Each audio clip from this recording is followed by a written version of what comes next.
When the Red Army tightened its noose around Berlin in April 1945, the last defenders of the Führerbunker included a contingent of French soldiers.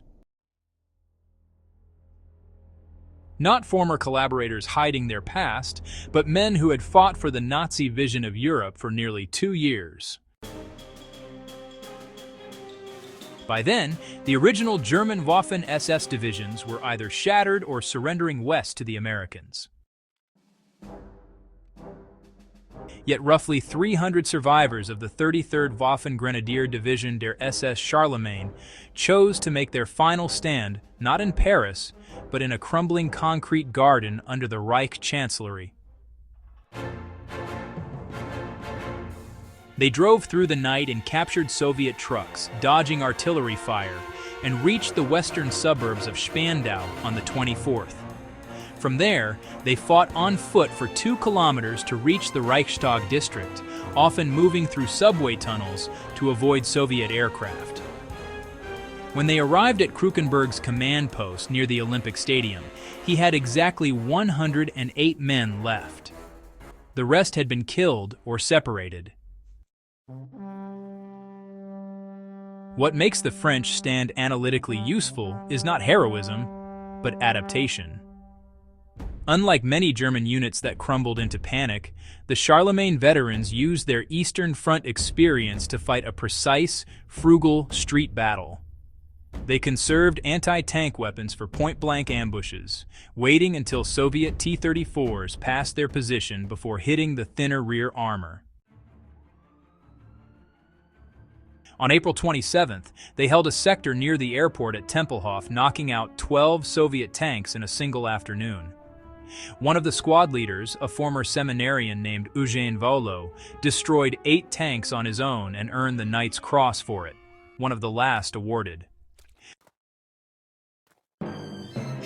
By the 28th, Krukenberg was summoned to the Führerbunker itself, where he reported to General Krebs that his Frenchmen were down to 62 effectives.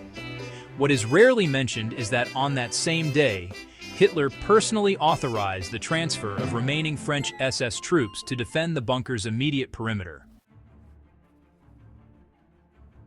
Not as cannon fodder, by that point, everyone in Berlin was cannon fodder, but as a political symbol.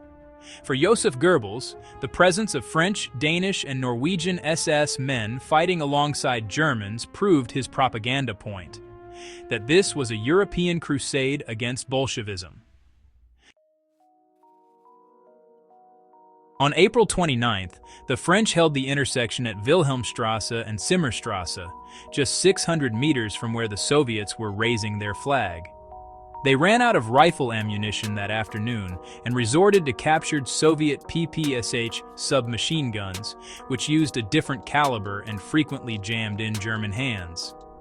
By midnight, only 30 Frenchmen were still fit to fight.